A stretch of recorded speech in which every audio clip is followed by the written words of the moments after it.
happy Football Sunday to you all. We hope it was another great one and another great part of your book written. Thanks for coming once again to lock in with the Now That You Mention It podcast featuring Roll, Jay, and RJ. I'm Roll. I'm Jay. And of course, I'm RJ. Just want to start off by saying to any new listeners or watchers, we welcome you. Thank you all for giving us some of your time before we get settled in. If you're listening on Spotify, Apple Podcasts, iHeartRadio, or Podbeans, please follow, turn on the notifications, and leave us a rating. If you've decided to dial with us in visually through YouTube, please like, subscribe, click the bell to get notified when our new episode drops, and leave us a comment, even if it's to tell us we suck. You can find us on Instagram, Facebook, and Reddit by typing in the Now That You Mention It podcast. And please feel free to, engage with us on our channel.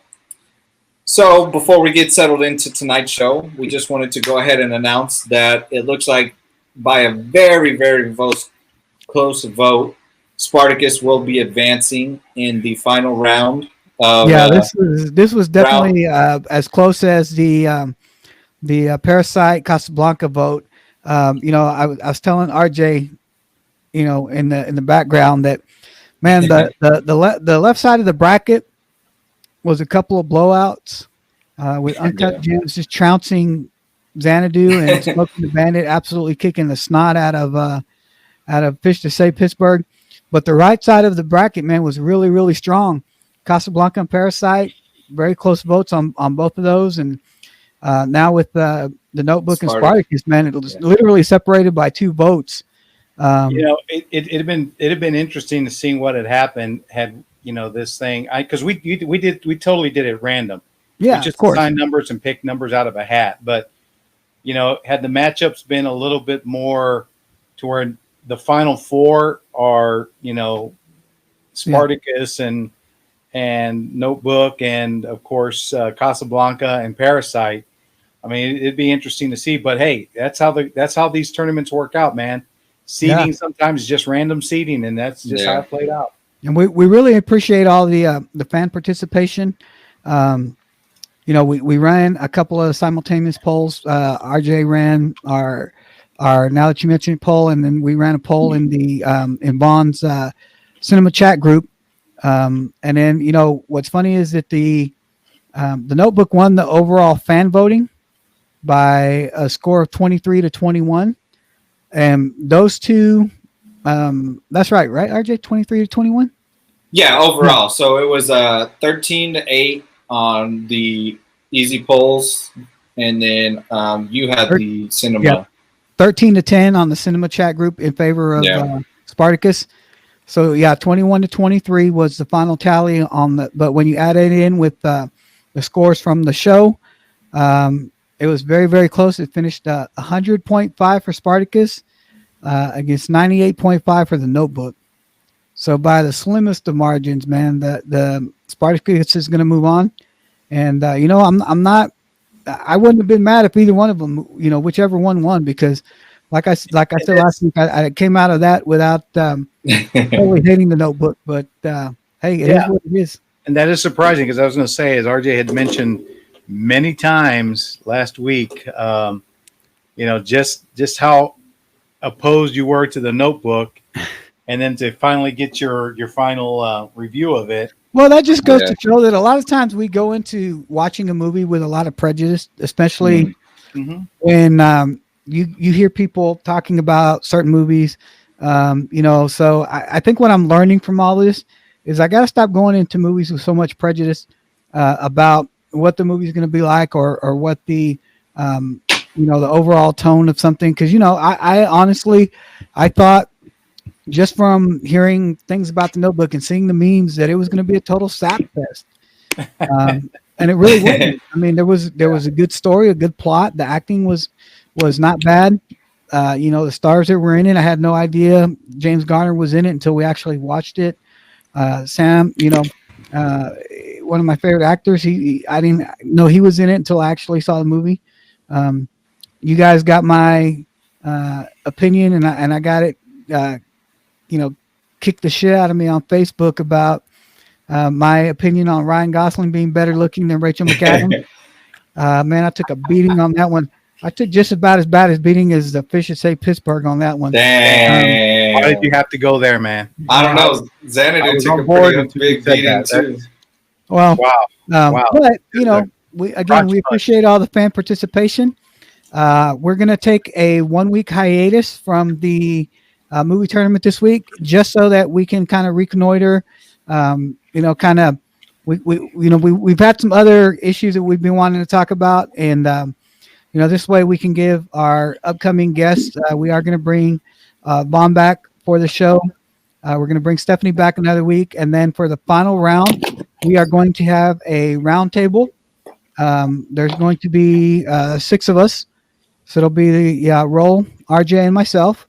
We'll have Stephanie back and Vaughn back for the final round, and we are going to venture out on a very, very long, thin limb and have our brother Gabriel back as well.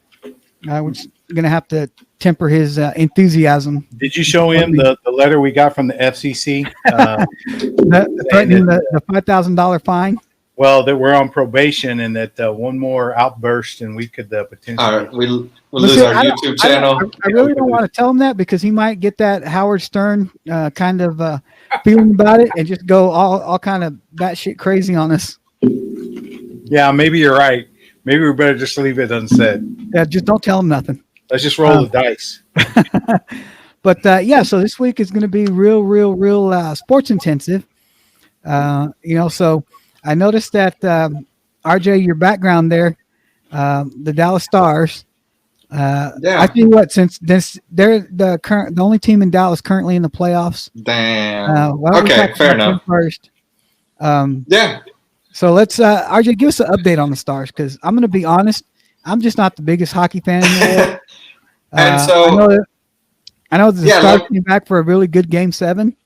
They did. To get into the Western Conference Finals, but how's the Western Conference Finals going for us? Well, it's the series is tied 1-1 tomorrow. At the time that this episode will have dropped, we'll find out. We're filming on a Wednesday, so Game 3 is tomorrow. So we should know, who's going to take the lead tomorrow.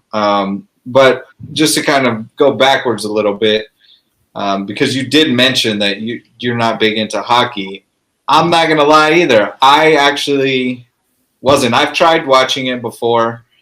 I've been keeping up with the scores. Of course, they're a Dallas team. So I would always ask Siri, hey, what's the score? How are they doing?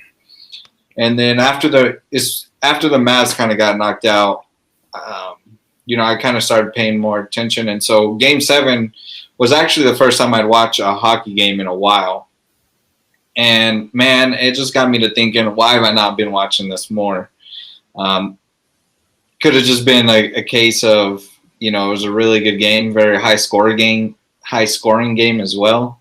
But they won that game in overtime, 5-4. Just to talk about the season as a whole, obviously, everyone knows the season got disrupted by the pandemic. Right. But before that, Rick Bowness took over the Stars from Jim Montgomery on December 10th, who was fired for unprofessional conduct. I don't know if you guys remember that. Kind of very sudden, had very Ron Washington-esque vibes where, difference is, Wash had led the Rangers to back-to-back World Series. Yeah. But just the way they looked away from his little problem. But just the way it came out, it was very sudden. It just really reminded me of that situation with the Rangers. But they went 20-13-5 under the new coach or interim coach in the regular season. Then the pandemic. The pandemic hit. So then playoffs started. They're doing a bubble thing, kind of like the NBA is. First round, they defeated the Calgary Flames in 6 games. Like I said earlier, just a second ago, they defeated the Colorado Avalanche in 7 games. It was a very good game. I can't remember at what point I tuned in, but they were just going kind of back and forth. And with about 3 minutes and 30 seconds to go in the third period, which, is minutes from the game being over and Stars being knocked out, Right. No, 3 minutes and 40 seconds. They were tied prior to that, and then the Avalanche went up 4-3, and I was like, man, they're gonna go home. They haven't really been able to get to the Western Conference Finals since 2008. And then literally 10 seconds later, the Stars go down and score, and just that play right there told me this is, they've got something going here. And so they went to overtime and got the final score to go up 5-4. It's in hockey, it's kind of, I don't know, what other sport would it be like where, it's next goal wins? I guess in some regards football, but, even in football, you get a chance to overtime is sudden death, right? Yeah, overtime is sudden death. And the goal was scored by Joel Kiviranta. And I was going to say, don't even try to pronounce his last name. No, that's actually right. I'm pretty sure. I mean, I don't know. We'll leave it to Ed and the other hockey buffs. I'll make a call to my really good friend Daryl Razor Ray. Okay, we'll figure that one out. You do that. But anyways, you and Razor were like this, right? Like he's over here and I'm over here. But he's joke. So he's a rookie. He's a rookie. But I was gonna say this is his first career hat trick, right? Well, I think so, and not only that. He's the only rookie besides Wayne Gretzky to have a hat trick in a Game 7 and a game winner. That was and a game winner on the game winner in overtime. So I remember hearing a lot about that. I was actually out driving around with my wife when the final score came down, and I remember a lot of talk after the game. Razor talked about it on the post game that he's the first rookie since Gretzky to win. Or to get a hat trick in a Game 7, but he's also, I think, the first rookie to get a game winner in a Game 7 on a hat trick. So he said a lot of history that night, and I know everybody was very, very excited about them getting into the Western Conference Finals. Well, I just want to say kudos to both of you for doing some research. I admittedly am not a hockey fan either.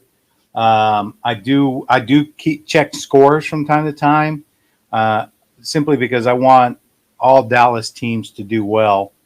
And, just in this last couple of minutes, you guys given me more, education information about the Stars than I probably have known, all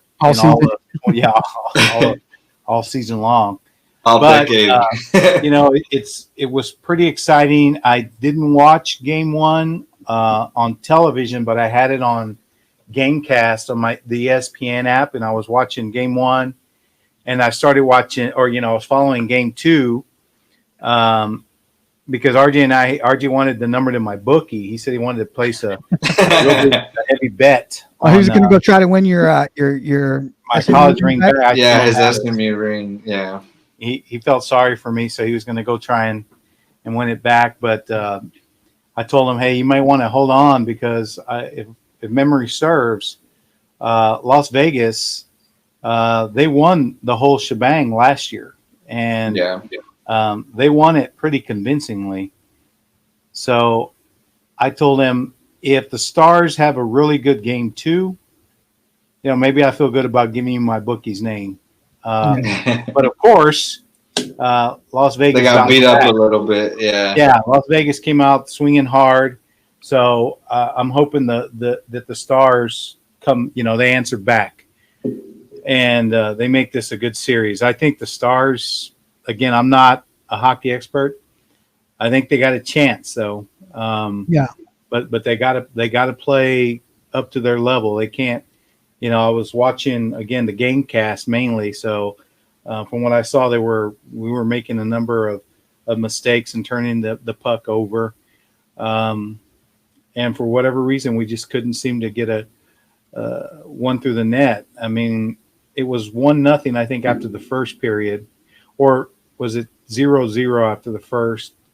I think it might have been 0-0 after first. Yeah. So. Well, they gave up 4 unanswered goals in the third period. Who's that? The Stars. No, well, the score was 3-0. Yeah, it was 3-0 final, Las Vegas. Three unanswered in the third Yeah. period, though, right? Yeah. All three scores were in the third period. So And it's good from what just from what I've ascertained, just kind of going back and looking at things. As good as the power play has been for the Stars this year, the penalty kill for the Las Vegas Golden Knights have been just as good. So when you it's basically when you look at any other sport, when you have a good offense against a good defense will win. What they say: offense wins games, but defense wins championships. mhm. I know that's the most cliche thing in the world, but All I'm going to say is from the Now That You Mention It podcast crew, go Stars, and not just this one. That one behind RJ too. We'll get into them later, So but now let's move on. let's talk about a rising star. No. Oh yeah. Well, yeah. Basketball. I think that's where you were going, right? Yeah. My boy Luka Doncic. see, RJ, your dad's already licking his chops because he's so ready to talk about the Cowboys. Man, look at him. He's jonesing over there. I mean, can you blame him? Well, our first of all, new 88 starts this weekend. So That's why I'm broadcasting from my bunker because as you well know, we Your had draft war our room. we had what? yeah. Your draft war room. Yeah, my draft war room because we had our fantasy football draft yesterday, and so I'm super jazzed. Hopefully this year. Before we move on to the Mavericks, can I say something real quick about our fantasy football draft? What? Man, I am super, super proud of us that we were able to pull that off so last minute because I know. we didn't think. I didn't think we were going to have a fantasy league this year just because I didn't know if everybody was in. We didn't know whether the games were going to be played. We didn't know how everything was going to work. There's so much, unrest civilly going on in the United States that it's affected sports. We all know that. Right. We didn't know how that was going to affect the opening weekend of the NFL. But then when you look at COVID and how that's affected some, a lot of sporting events as far as like teams in the bubble and things like that, nobody knew because like baseball, football is going to be one of those sports where they're going to travel from stadium to stadium. They're not playing in a bubble. There's going to be fans at some of the stadiums, not all of them. I know some stadiums have chosen not to have fans, but I think for the most part, most teams are going to have fans in the stands when the games start up. And so we kind of just thought, okay, well, we'll sit this fantasy league out this year. But then last minute, everybody starts texting me because I'm the commish and they're like, hey, we want in. So we were able to get rally everybody. We had to replace a team, one of the teams in the league, but we were able to find a last minute team at the last minute. And when I tried to set up our draft on ESPN, the two nights that we could draft, because, we filmed this on a Wednesday, the season starts on a Thursday. Right. So I was saying, okay, well, Tuesday or Wednesday, we're gonna have to draft. I said Tuesday because, we're filming tonight. So the three of us are going to be unavailable for a short amount of time to have to draft. So I figured, okay, we'll get this thing in on a Tuesday. This was on Monday when everybody decided they wanted to do this.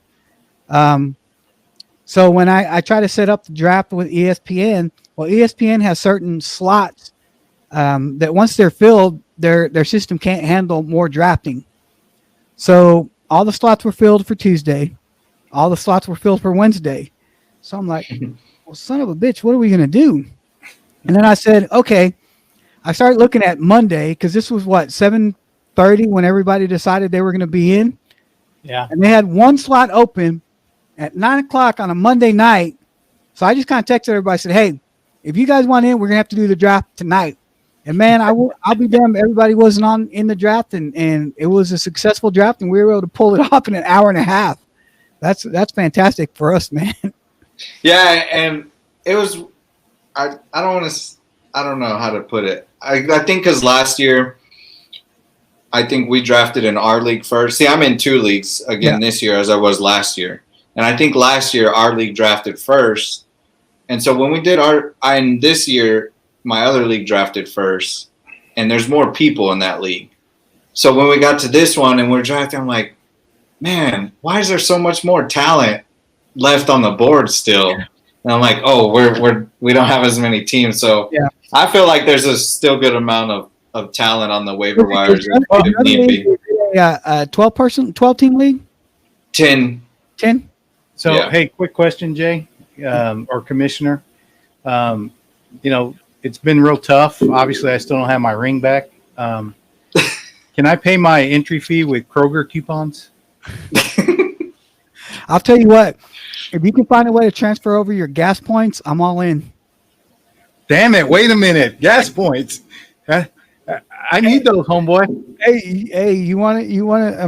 Well, what are you talking about? This dude over here on this side is trying to pay me with freaking Bitcoin. Can I send you 0.0000019% of a Bitcoin to pay this thing? Can I send you monthly payments through a firm? No. And I told all of y'all in the group chat that we're in, if any of you fools try to pay me with Cash App, I'm reporting y'all as illegal. Damn.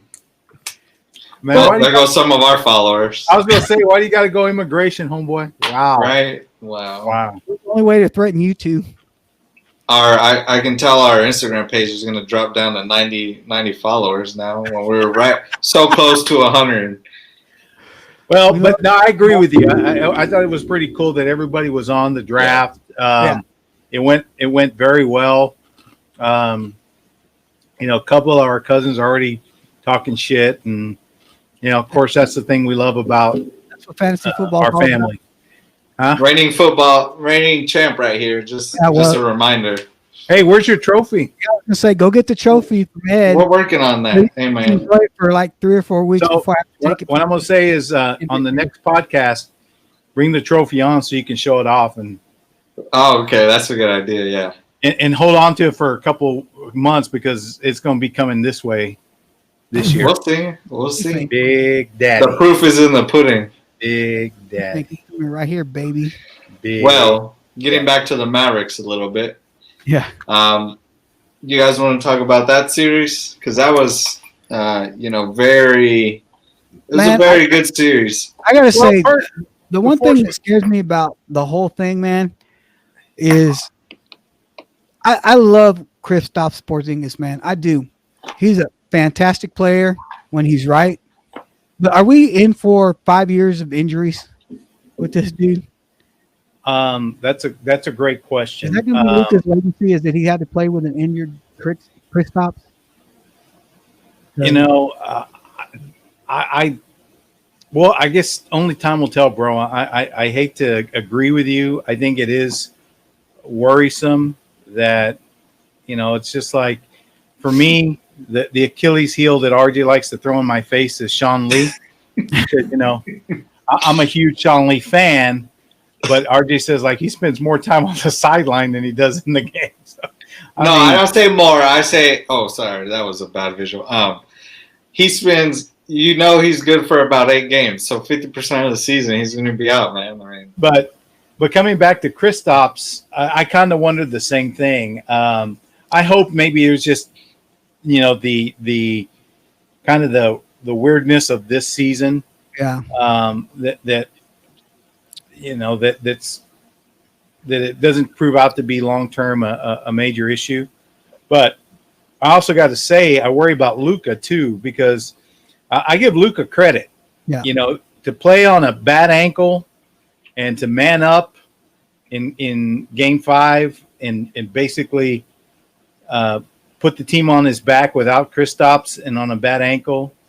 That boy is legit, no doubt about it. I mean, not that I ever doubted him before, but there's absolutely zero doubt that guy's got heart, that guy's got talent, and he knows that the Mavericks are going to go the way Luka goes. Yeah. So, I mean, kudos to him, kudos to the Mavericks.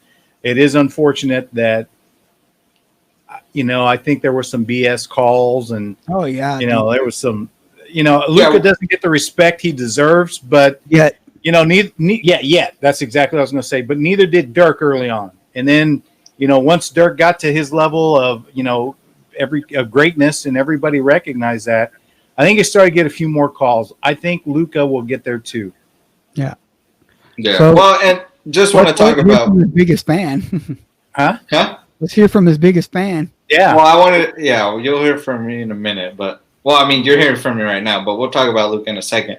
I wanted to talk about the Porzingis thing because I definitely understand the concern, and nobody, can predict these things. None of us Right. have a crystal ball. But the Mavericks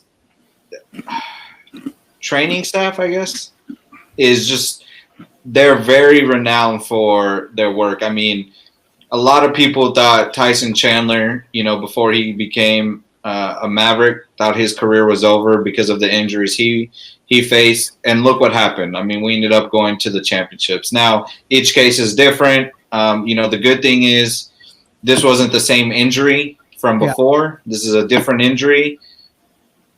I'm still a little confused on whether it was a slight partial tear or a full tear. But, we'll see. The other thing I would say is that, he had the injury for I don't know exactly how long, but it was during this series, and he still went up. And in the games that he was able to play, he did do some work on it. So, kudos to him for also, fighting through it a little bit. I'm not sure if he just couldn't take any more. I don't think anybody's questioning Kristaps' heart. Right. Because you're just concerned. Yeah, I get it. I am. The thing that worries me is is it going to be one of those cases where we have a legitimate superstar, but a legitimate superstar that's always hurt. I mean, unfortunately in basketball, it tends to be the one sport where these kind of things happen to some of the better players because of their frames, Yeah. These guys are not bulky by any stretch of the imagination. But when you're 7'1", 7'2", and you can only imagine, the growth of his bones and things like that. You're bound to get injured, especially when you're running and jumping. Yeah. I know in football those guys are big too, but they're pretty much just running straight forward and banging into each other. Those are different kind of injuries. Those are injuries of train wrecks. Two cars going up against each other. Trauma. Those. Yeah. Trauma. So the injuries that you suffer in basketball, there's so many different ways to tear ligaments and I mean, hell, Luka's twisted that ankle. 2 times in the last 2 years? Yeah. And for him, luckily this year was just a slight sprain that he was able to come back in game form and perform the way he did, man. I mean, the dude dropped 43 points, 18 rebounds, and 13 assists for a 40 freaking triple double with a game winner. You're right, man. The Mavericks are going to go as far as Luka goes, and he's legit. He just is. And my only hope is that the Mavericks can get the dude a perimeter defender for next year, because that's what they need. Bottom line is this: I think if the Mavericks had matched up against any other team in the first round, they had a better chance. Besides the Lakers. Yeah. Well, maybe. I think that they match up better with the Lakers than they do with the Clippers. And I think that they would have had a better chance matching up against any other team. But, it is what it is. The Clippers are just there. I mean, they have I think, to me, the best player in the playoffs right now in Kawhi Leonard. As much as everybody talks about Giannis, Giannis is an MVP for the regular season, but man, when you get to the playoffs, Kawhi's a different beast. How else can you explain winning 2 Finals MVPs in his first 4 seasons? And a championship with the Raptors. The dude is just a beast. Well, I'm not going to say anything on that. He's a great player, but going back to the officiating, I mean, there's just some, even though Luka didn't get the calls, it's still very I don't want to say unfair because just BS. It's BS that Marcus Morris was not suspended after the one game, I think Game 5, where it looks like he deliberately tried to step on Luka's ankle. Yeah. And then Game 6, where he was ejected for the flagrant foul. I mean, that's back-to-back games where just clearly going after a player, and nothing really happened other than a fine. And even at that, Luka was fined as well. So to me, I feel like, maybe this is going to be bitter mouths right here, but still just kind of showing NBA's agenda for title favorites right there. Oh, yeah. But I think, in this series, Luka delivered his, I've arrived moment. I think, winning Rookie of the Year's a great thing and all, but like you said, playoffs are a different animal. And even though we didn't win, they took it to Game 6, even without Kristaps for, 4 of those games? Yeah. So, he definitely stepped up. He balled out. That buzzer beater, like I said, is that's his, I'm here and I'm not going anywhere, and, get used to me kind of moment. And, that being said, if Porzingis, can hopefully stay healthy, or they can at least minimize his time out with the injuries, then, this is going to be a fun team going forward, and especially if they can pick up a third piece. Right, and that's what I was going to say too. I mean, I agree. They need to have a defender, man. That's Yeah. their problem, is that they didn't have anybody. They had Maxi Kleber. He did a great job playing Leonard, but you're not going to hold, even though he was the best defensive stopper that the Mavs had for Kawhi Leonard. Kawhi was still averaging 30 points a game during that series. Yeah, but tell me in the league who can shut down Kawhi Leonard. No, and that's what I'm saying. But there are teams that can hold him to under 30 averaging 30 for a series. It's, that's just crazy. But I just feel like there's perimeter defenders out there that could probably stop, or I don't want to say stop, but that's what the Mavericks need. Some perimeter defense help to limit, let Kawhi drive all he wants, because what he's doing is kicking it out to his 3-point shooters, and they're just eating the Mavericks alive on the 3-point line. And so they just need somebody who can defend better out on the perimeter. And that's one thing RJ and I were talking about today while we were out driving properties, is the evolution of basketball has become such that almost all teams are becoming super lethal from beyond the 3-point line. And what's going to be a premium is finding those defenders that can close that gap and protect the perimeter. I don't know that if we've got enough talent in the NBA that you can have one of those type of players on every single team. So that's going to shift the value of a player like that. And I mean, we'll see. So far, I got to admit, Mark Cuban has probably been one of the greatest owners that Definitely. We are blessed to have. He, even though after they won their championship and they basically had to blow up our championship team, I think we were upset at that time. But I think over the long haul, we now clearly understand what he needed to do. Yeah. And ultimately to get us Luka, he's got some pieces to build around. So I think Cuban is probably going to get as aggressive as he needs to find that extra piece, because I think with Porzingis and Luka, if you can find that, you're absolutely right. I think this team is going to be in the mix every year as long as we can keep it together. And not just that, I think having Luka, that's the thing. They're so young. I mean, Luka barely turned 21. Porzingis, I believe, is still under 25.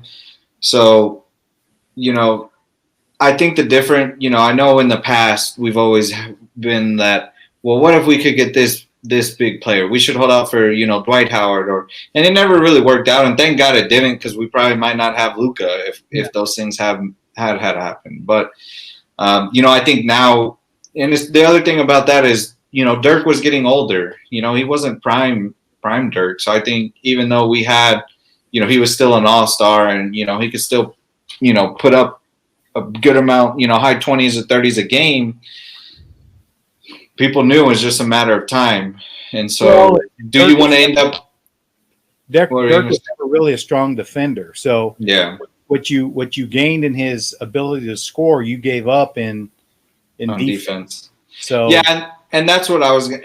Even though we still need a third piece, but we also need a player who's just really a dog, like a Deshaun Stevenson, who, kudos to Porzingis for stepping up and having Luka's back in that game one, but there should have been someone else doing it that we can afford to lose, because I think if we keep Porzingis in that game one, we probably win it. And then, I mean, I don't know how that changes the outcome of game two. That was a bullshit ejection anyway. It is, but that's what I'm saying is you need a player who yes contributes, but you also can afford to lose because they just have that dog mentality. They're willing to go, hey, fight, get into a fight if they need to, and if that happens, then they get ejected. It's not as big as a loss as Porzingis was. I agree with you. It was a bullshit call. Let's see. What else was I going to say? Couple things to note. Mavericks put up the NBA's best offensive rating in the regular season with 115.9. Let's see. Luka, the first player to average 30-plus points, 8-plus rebounds, and 8-plus assists per game in a debut playoff series. Also the first player in NBA history to have 42 points in a game one of a playoff debut. I think this is going to be, I've already said this, a fun group going forward. Just a couple things. What do we think, guys, about this? Could have been the last time we see JJ Barea as a Mavs player. Well, I mean, I think he knows his time in the NBA is coming to an end. I mean, he's what, 16 seasons in now? Something like that, yeah. And I mean, as good as he's always been for the Mavericks, I think he was underutilized this series. I'll be real interested to see how bringing Dwight Powell back after his injury next year is going to help this team, because I like Dwight Powell. I think he was on a roll before he got hurt. I'm kind of I kind of think that Dwight Powell can be that.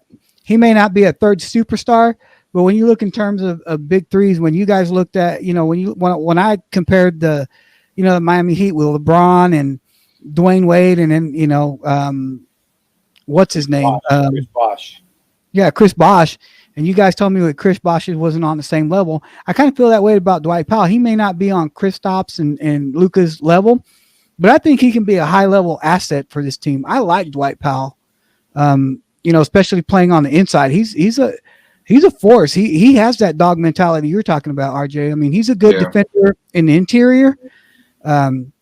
He's a good scorer, especially when he has Luka dishing to him, because I can't tell you how many games this year did he have an alley-oop from Luka. It was almost on a nightly basis. All that stems from all the, what Luka can create, because we've talked about this in the past. Luka, when he's driving the lane, looks like he's going in slow motion, man. I know. How do they let that dude get up there and score the way he does? But he does. He inches his way in. He worms his way in. He finds a hole. He explodes, and before you know it, he's at the basket. Mm-hmm. But as I'm watching him, I'm like, God dang, he's moving so slow. How are they not all over him? Well, I have an answer. This is coming from, I can't remember who tweeted it. It was another NBA player, but someone basically said that as a, kind of disrespect Luka, like how can they not guard him? He's so slow. And it was another NBA player who commented and said, it's because he doesn't repeat the same movements all the time. He's able to do these hesitations and redirect, whereas a lot of players, you kind of know what their tendencies are. Even LeBron, as great as he is, he has certain tendencies, and Luka, he can just shift his body. I think that's what. I'm glad you said that, because in that game in game 4 where he scored the 43 points and man, he had a real nasty Euro step on somebody that had them standing still and looking the other way. Like, damn, dude, that was cold-blooded the way he did that. He's got such awesome court presence. Like he knows where his other where his teammates are, and if he feels like his shot is going to be compromised, it is amazing how he finds the open guy in the open man, and some of the passes he makes. It's really to be in awe of his talent because he's just a kid. Yeah, well, and when you look at what he did this season, he damn near averaged a triple double for the season. I mean, as a sophomore, I mean, he was like 9.2 rebounds a game and like 8.9 assists a game. You know, on top of averaging what he was averaging 29 points in the playoff series. No, for the season. Oh, for the season, yeah. So I mean, he's damn near averaging a 30-point triple-double for an entire season. And we all know that there's only two people who've ever done that, and that's Oscar and Russell. And Russell, you know, Westbrook. And so, I mean, he's legit. There's no other. I mean, he's in season 2, but there's no way around admitting that Luka's legit. And I think even the NBA is taking notice. You know, there's some players that, you know, you hear a lot of hype about them, and people are like, oh, okay, well, you know, he's okay. But when NBA players start tweeting the way NBA players were tweeting after he hit that game winner, that's a sign of respect right there, man. Mm-hmm. So now that the Mavericks are out, I know RJ's answer because it's Lakers. Are you rooting for anybody, Jay? Do you have anybody? Do you have a dog in the hunt at all? Do you have any interest? Not really. I mean, honestly, I would have liked to see the Milwaukee Bucks go a little bit farther than they did, but unfortunately, you know, Giannis got hurt too. He twisted his ankle. He came back and he played another game on it and twisted the same ankle a game later, and he was done for the series. You know, as a player, I like Giannis. I think he's, you know, he's a freak, man. He's just, they call him the Greek freak for a reason, but he needs a little help over there in Milwaukee. That, you know, unfortunately, he's only going to carry that team so far. He needs he needs a secondary player that can, you know, back him up. I hate Houston. I hope, you know, as much as I dislike LeBron, you know, living in Dallas our whole lives, I think hating Houston is just that's become it's in our nature. It is, you know, you just Houston, for those of you who don't know, for those of you who listen to our podcast, watch our podcast from other parts of the world that are not Texas, Houston is the armpit of Texas. Okay. Whoa! Wow. It stinks. Wow. It's muggy. It's dirty. It's just, dude, it's terrible. Nobody likes Houston. Houston sucks. And the thing about, I love you, Texas, the whole state. Well, okay. Sucking on Houston. I feel that to an extent, but the thing is, it's always Houston that starts it. Like, they're, especially like the Texans fans and even Astros fans, like, it's because they're jealous. What do they have? Okay, yeah, they have a couple, you know, a championship with the Houston Astros. An asterisk by that. Yeah, they have 2 championships with the Rockets. Okay, that's awesome.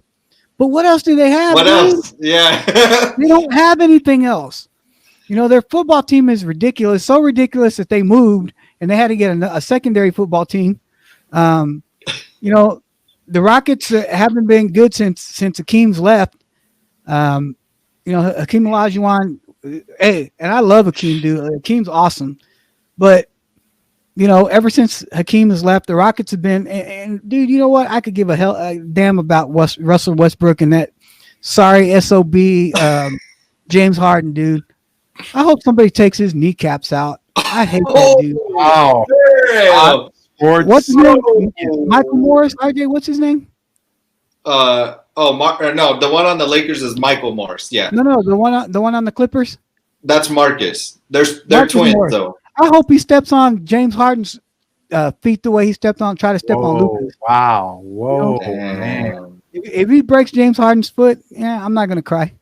Man, forget Houston. Houston sucks. I'll agree with them. So, and they're just match. They ain't got a hockey other team. news, and now that you mentioned it, podcast has been banned in the great city of Houston.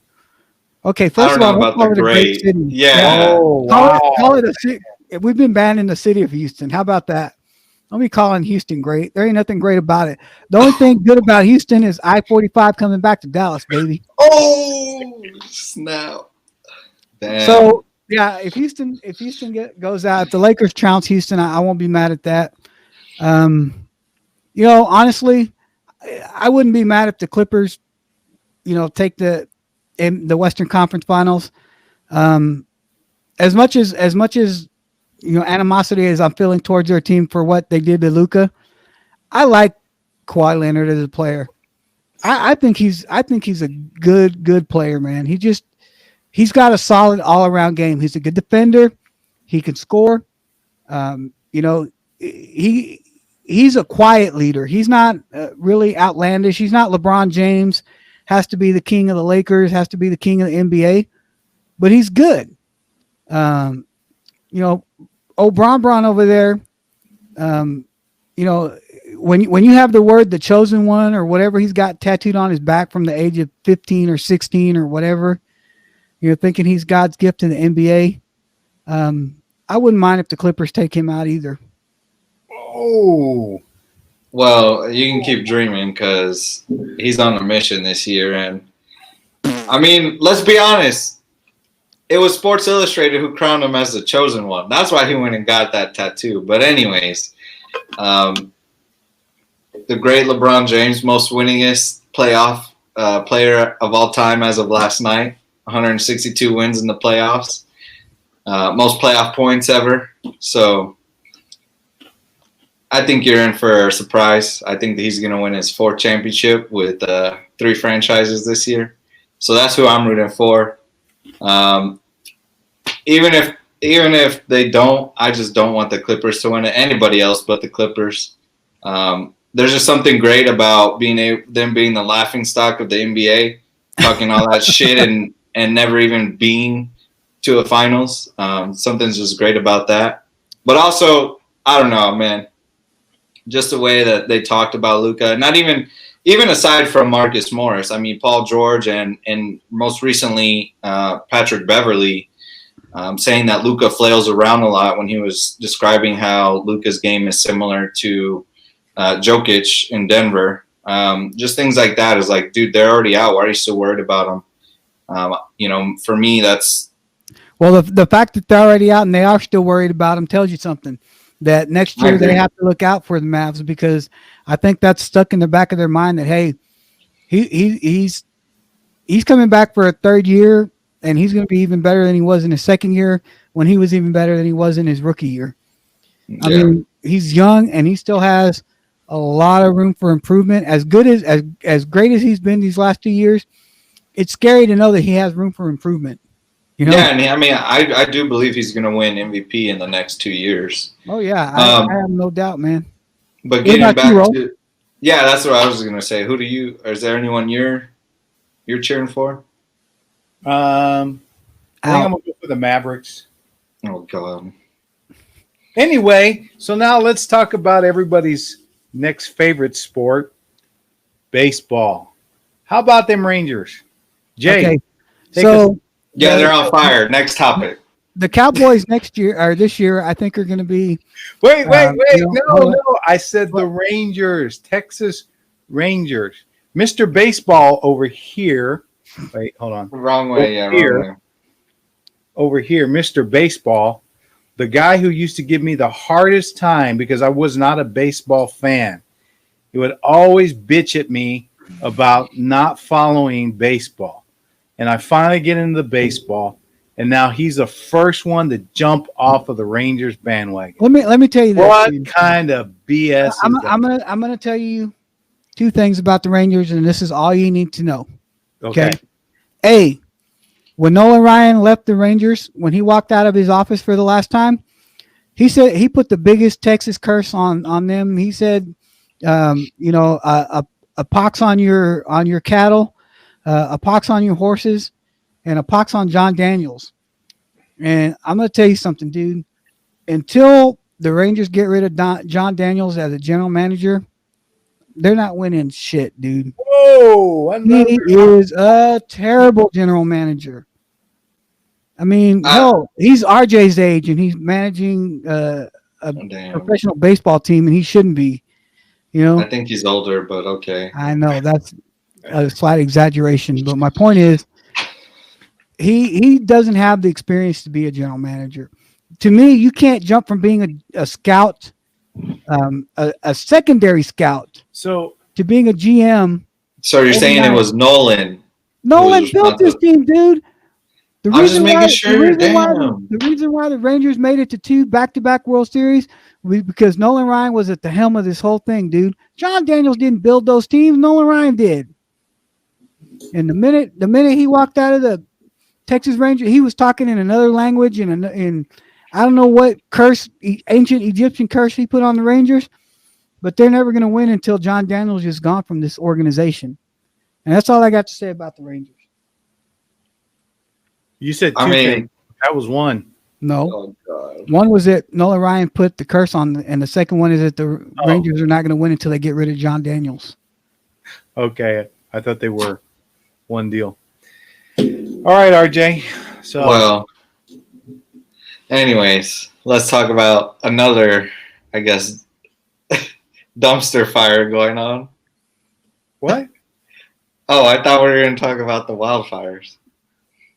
Yeah, I guess we could talk about. Man, why are you guys stretching? You guys are intentionally trying to stretch this out, so we're not going to talk about what we really. Hold on. Why would I want to? No, hold on. Why would I want to prevent talking about the Cowboys when I went on record in our earlier episode and said I think they're going to go 12-4? Of course, I'm excited about the Cowboys. All right, so I'm wearing the jersey. Here's what I got to say about dumpster fires. Hey, people, public service announcement. Quit doing stupid gender reveal parties, and we want to start forest fires. This is the second time in 2 years that this has happened. It is funny that RJ and I were talking about that earlier. That number one, this whole gender reveal movement, honestly, I think came at the tail end of our generation, Jay. Yeah. It really picked up momentum during the millennial generation. I don't know that I ever remember anything within my life about doing anything remotely as lame, and yes, it's lame, about a gender reveal party. We were certainly excited to find out what the gender of our babies is going to be. I wanted as much heads up as possible so that I could go buy the right color diapers, the right color clothes, or start figuring out, okay, how are we going to do this? You better watch it, dude. Cancel culture is going to come for you because they're saying, I mean, it's okay. You can't assign gender to your kids anymore. What's that? You can't assign gender to your kids anymore. Oh, God. Dude. Well, and I just think it's okay. So everybody has their own way of celebrating, but I mean, come on, these things are getting outlandish. People are always trying to one up the system or one up, make it that they set the new bar, right? Yeah, go buy some freaking pink cupcakes and get on with your life. Right. Jesus Christ. Right, yeah. Well, yeah, why do you have to have pyrotechnics involved? I mean, you know what I mean? This is the second time that a gender reveal part.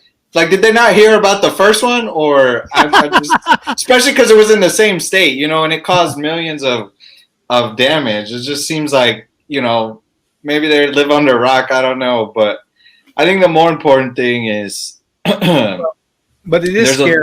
It is scary, the fires in California. Yeah, man. Yeah. It's all up and down the West Coast. It's not just California. I mean, it's Oregon, Washington. When I retire, I'm going to retire to one of two places. I'm either going to retire to Mexico City. Casablanca. No. You're going to retire to Houston or where? Oh, no. Where's the Casablanca? other place? Dude, if I die and you guys ship me off to Houston, I'll come back and haunt y'all's ass. Telling you right now. No, when I've already talked to my wife and I said, when we retire, I'm either going to retire to Mexico City because it was one of the most beautiful places that I've ever been to, and it's so inexpensive to live. Or I'm retiring to Colorado, because my wife and I, we love the mountains. I love going to the mountains, man. I cannot begin to tell you how awesome I feel when I get to start seeing those mountains, and I'm driving up and I start going up into the mountains, and I'm like, man, this is where I feel like this is where I belong, right? So to see wildfires burning in Colorado, it kind of breaks my heart to see. We know that Las Vegas has a special place in our hearts because that's where Dad, always wanted to go when we were kids. How many times did we go to vacations to Vegas? But that's where Dad spent all our inheritance. Why? But my point is, you don't want to see Utah burn, or you don't want to see Nevada burn either. No. And there's fires going on in Utah, in Nevada, Colorado, Oregon, Washington. I had a call earlier today with one of my clients in California, and he said that, well, number one, he started off the phone call by telling me that he's just had this profound headache these last couple of days, that he's lived in California his entire life. And while they have gone through some of the cycles of the wildfires, has never really been close to where he lives, but that there is so much ash in the air that his roof is white. It looks like snow almost on his roof. And he said that his car has a layer of ash all over it. That's so scary, man. Yeah. And go ahead. I was going to say, have you guys seen any of the pictures from? Oh, absolutely. Oh, yeah, dude, it looks like hell on earth. It does. It does. It looks. I mean, when you see pictures of the firefighters standing next to some of those fires, man, all you can do is feel for those guys and think about, when you talk about your frontline, defenders. You talk about the police, and you talk about doctors and nurses and the military, frontline workers and military. But man, give it to firefighters, because those guys, man, what they're doing out there is incredible. I've seen pictures of, some of the blazes that they're battling, and I don't know if you guys, there's a video out there that I saw last week about how quick a brush fire can kind of come up on you, especially when when the wind changes and starts pushing the fires in a different direction. But there's a scary video out there where these firefighters are all kind of in one spot. They're trying to figure out a plan how to get this one part of the fire under control. And all of a sudden the wind shifts, and you just see, they knew it. They knew something bad was about to happen. They all started running and jumping in their trucks and getting their fire engine out of there and getting their secondary vehicles out there. And right as they're pulling away, man, you just see the fire sweep across the road where they're standing into the field next to where they were trying to, to get this thing under control in a matter of seconds. And it was scary, man. I'm like, Jesus, how are these, man? These guys got some nuts, because they do.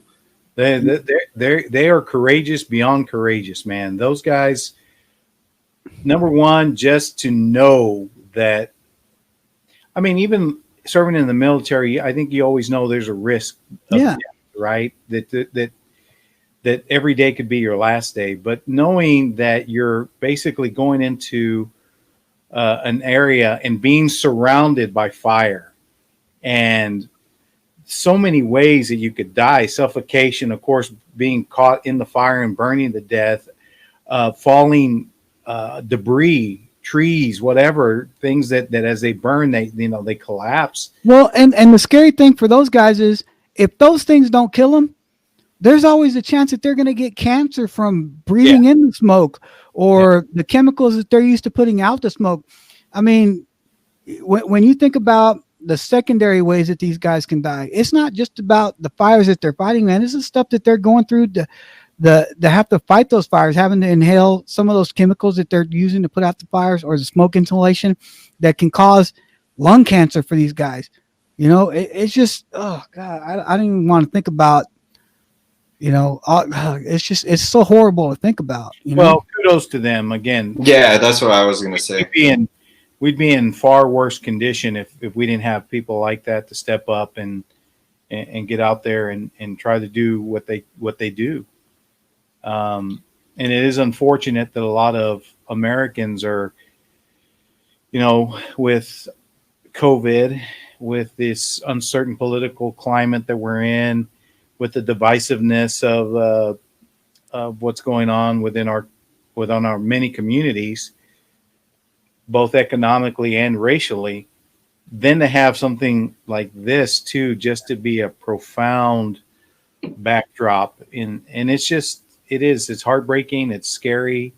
You admire those guys, and we pray for them. You send them help if we can. Because that's the thing about these fires, man. They're indiscriminate.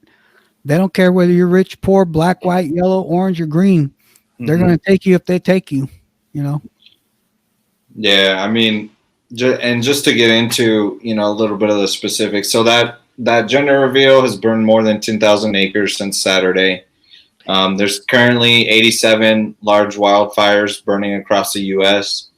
This is a completely different fire. Bear Fire has burned 250,000 acres.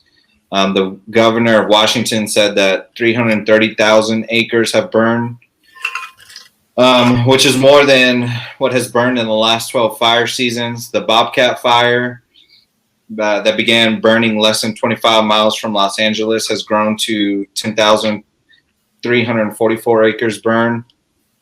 Let's see. And some of the winds on these things too, like in Oregon, they said that the wildfires are being driven by 45 miles per hour wind gusts, and gusts in SoCal could reach up to 50 miles per hour. And currently in California, there's more than 2.5 million, or not currently, and I believe this year, there's already been 2.5 million acres that are burned in the state of California this year. So definitely prayers to all those states that are having to deal with this, and kudos and prayers to all the frontline workers. And COVID is just not helping this thing at all, because I was reading, before the show that it's made finding shelter for some of these people hard, just because, obviously. So, not to end the show on a gloomy note, but just definitely. So there, we got a few minutes, so let's get to what you guys been aching to talk about for the last hour. Cowboys are going to be good. Okay, guys, that's our show for tonight. Hey. He wants to talk about Troyce Aikman. Oh my God. Did you hear about that, Uncle JJ? No, what happened? Yeah. Tell him. So there was a Mexican citizen, national, whatever, who was arrested for I forget how much, smuggling, drugs. And his name was Troyce, Troyc, Aikman Martinez Ramirez. Tell them about the accomplices, RJ. Oh, yeah. Someone in the comments put they need to watch out for Hemmett Smith and Michael Hervingham. Hey, the triplets are back together, baby. Just in the wrong business. But anyway. They're running up win totals. They're running up drugs. So what are you itching at the bit to talk about the Cowboy? What specifically, man? Well, more than anything, football season in general. Yeah. But man, how can you not be excited about the Cowboys? We got our boy Dak Prescott signed his tender for one. Oh my God! I thought we were talking Cowboys, man. Hold on, let me see. Let me get my wrong Cowboy. Right here. Oh God. Anyway, of course, we're adding CeeDee Lamb to our receiving crew.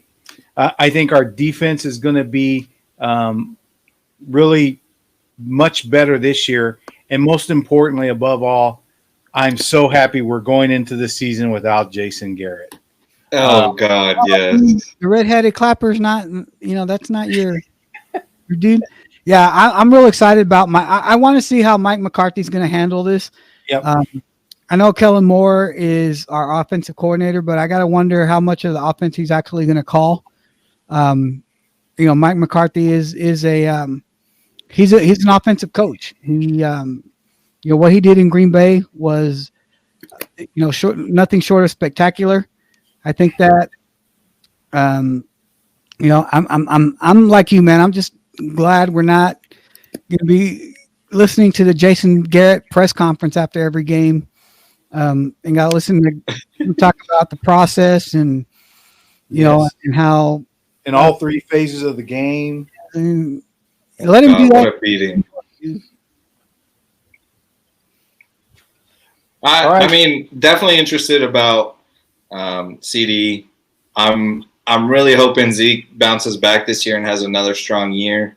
Yes. Obviously his drop off is inevitable. It's going to come at some point, but we would like to see we get a couple more really good top running back years out of him, for that big contract he got.